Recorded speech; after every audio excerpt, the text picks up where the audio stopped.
दमदार विजय सह एशिया कप्र आरंभ कला आफगानिस्तान। नमस्कार दर्शक बंधु, आरंभ हो सारी एशिया कप 2025। यह एशिया कप्र प्रथम मैच रे आफगानिस्तान एवं हांगकांग आमना सामना होते।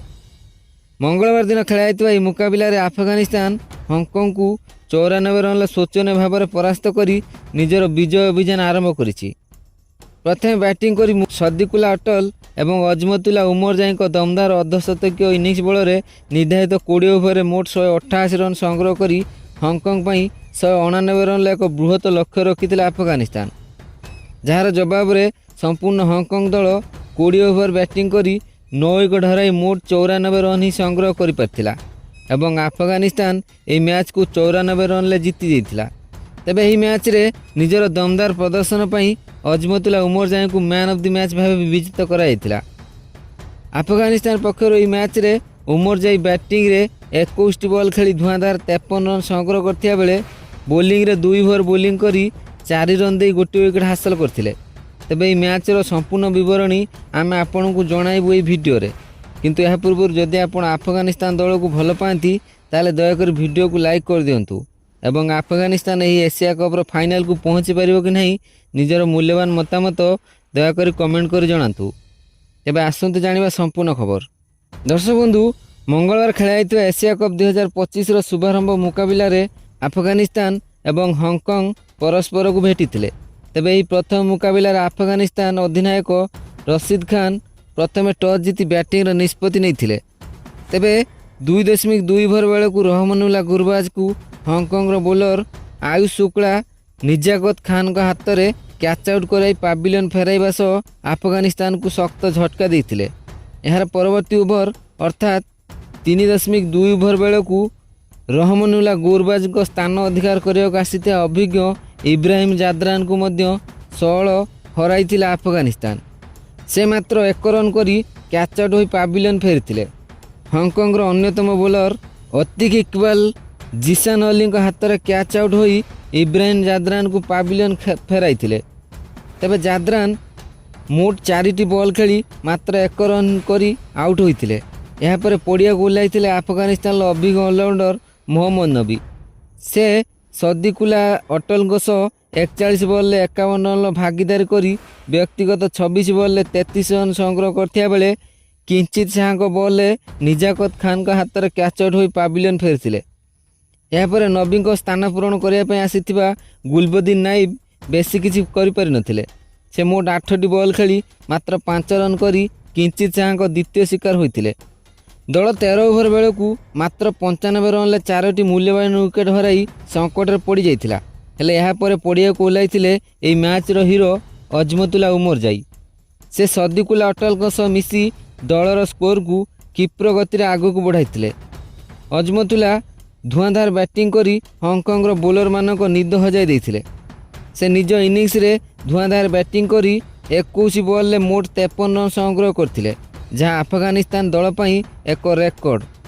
हाँ दर्शक बंधु, आफगानिस्तान दल पई यह थिला सबुठारु द्रुततम अर्धशतक।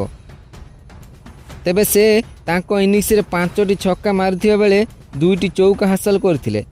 अजमतुल्ला को धुआंधार इनिंग्स बल रे एकदा 13 ओवर बेले को मात्र 95 रन ले 4टी विकेट हराई आफगानिस्तान 20 ओवर 188 रन ले एक बृहत लक्ष्य देइथिला हांगकांग सामने।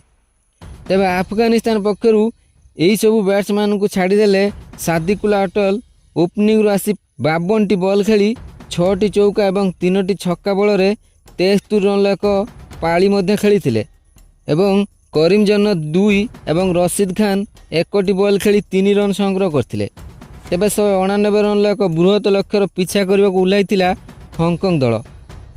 199 रन विजय लक्ष्य पिछा करने को जाई हांगकांग 20 ओवर मोट 94 रन ही संग्रह कर पारथिला।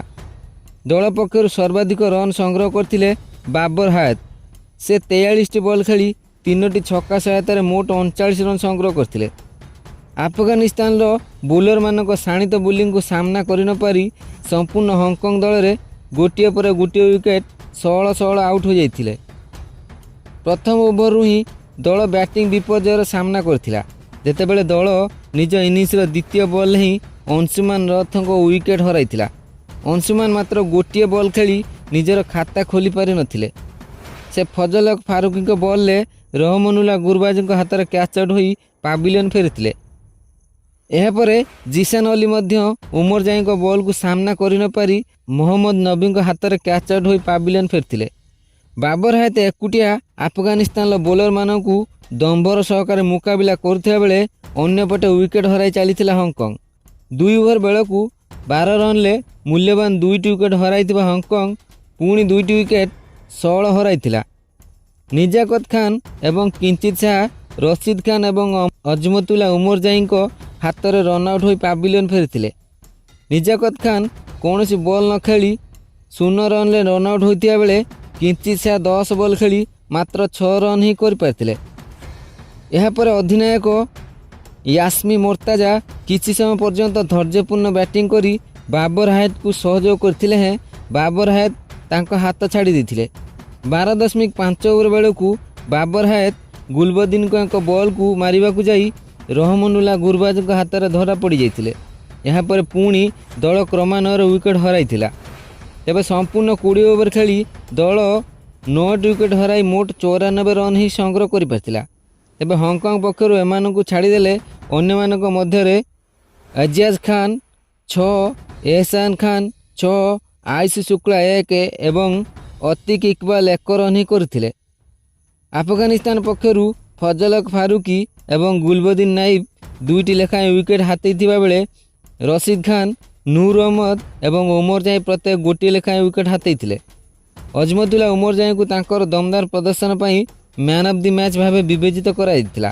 ତେବେ ଏହି ବିଜୟ ସହିତ ଆଫଗାନିସ୍ତାନ ମୋଟ 2 ପଏଣ୍ଟ ହାସଲ କରିଥିବା ବେଳେ ନିଜର ନେଟ୍ ରନ୍ ରେଟ୍ରେ ଭଲ କରିଛି।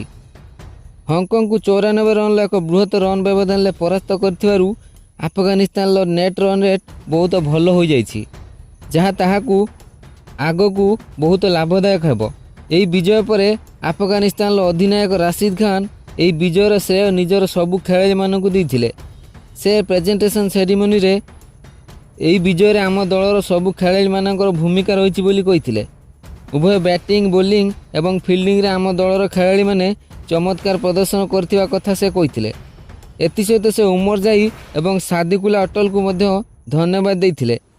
ସେ କହିଥିଲେ, ଆମ ଦଳ 13 ଓଭର ବେଳକୁ 4ଟି ବହୁମୂଲ୍ୟ ୱିକେଟ୍ ହରାଇ ସୁଦ୍ଧା 95 ରନ୍ ସଂଗ୍ରହ କରିଥିଲା। କିନ୍ତୁ ସାଦିକୁଲ୍ଲା ଏବଂ ଉମର ଜାଇ ଦୁହେଁ ମିଶି ଦମଦାର ବ୍ୟାଟିଂ କରି ଆମକୁ 20 ଓଭରରେ 188 ରନ୍ ଭଳି ଏକ ଭଲ ସ୍କୋରରେ ପହଞ୍ଚାଇ ପାରିଥିଲେ, ଯାହା ପାଇଁ ଆମେ 189 ରନ୍ ଭଳି ଏକ ବୃହତ ଲକ୍ଷ୍ୟର ଆମର ବିରୋଧୀ ଦଳକୁ ଦେଇଥିଲୁ ଏବଂ ଏହି ଲକ୍ଷ୍ୟକୁ ଡିପେଣ୍ଡ କରିବା ପାଇଁ ମଧ୍ୟ ଆମ ଦଳର ସବୁ ଖେଳାଳିମାନେ ମଧ୍ୟ ଦମଦାର ବୋଲିଂ କରିଥିଲେ। ସମ୍ପୂର୍ଣ୍ଣ ହଂକଂ ଦଳକୁ ମାତ୍ର 94 ରନ୍ରେ ଆମ ଦଳର ବୋଲର ଏବଂ ଫିଲ୍ଡରମାନେ ଅଟକାଇ ପାରିଥିଲେ। T20ର କୌଣସି ବି ଦଳ ତାଠାରୁ ବଡ଼ ଦଳକୁ ପରାଜିତ କରିଦେଇପାରେ। ହଂକଂ ପାଖରେ ବହୁତ ଭଲ ବ୍ୟାଟର ଅଛନ୍ତି, କିନ୍ତୁ ଏହା ସତ୍ତ୍ୱେ ମଧ୍ୟ ସେମାନଙ୍କୁ 94 ରନ୍ରେ ଅଟକାଇ ଆମ ଦଳର ବୋଲରମାନେ ଆମ ଦଳର ନେଟ୍ ରନ୍ ରେଟ୍କୁ ଭଲ କରିଛନ୍ତି, ଯାହା ଆଗକୁ ଯାଇ ଆମକୁ ବହୁତ ଫାଇଦା ଦେବ। ଏଥିସହିତ ସେ ଉମର ଜାଇଙ୍କୁ ମଧ୍ୟ ପ୍ରଶଂସା କରିଥିଲେ। ସେ ଉମର ଜାଇଙ୍କୁ ଆଫଗାନିସ୍ତାନ ପକ୍ଷରୁ ଦ୍ୱିତୀୟତମ ଅର୍ଦ୍ଧଶତକ ହାସଲ କରିଥିବାରୁ ଅଭିନନ୍ଦନ ଜଣାଇଥିଲେ। ତେବେ ଆଜି ହେବାକୁ ଥିବା ଦ୍ୱିତୀୟ ମ୍ୟାଚ୍ରେ ଭାରତ ଆୟୋଜକ ୟୁଏଇକୁ ଭେଟିବ। ଆପଣଙ୍କ ମତରେ ଆଜିର ମ୍ୟାଚ୍ରେ ଭାରତ ୟୁଏଇ ବିରୁଦ୍ଧରେ କେତେ ରନ୍ ସଂଗ୍ରହ କରିବ? ନିଜର ମୂଲ୍ୟବାନ ମତାମତ ଦୟାକରି କମେଣ୍ଟ କରି ଜଣାନ୍ତୁ।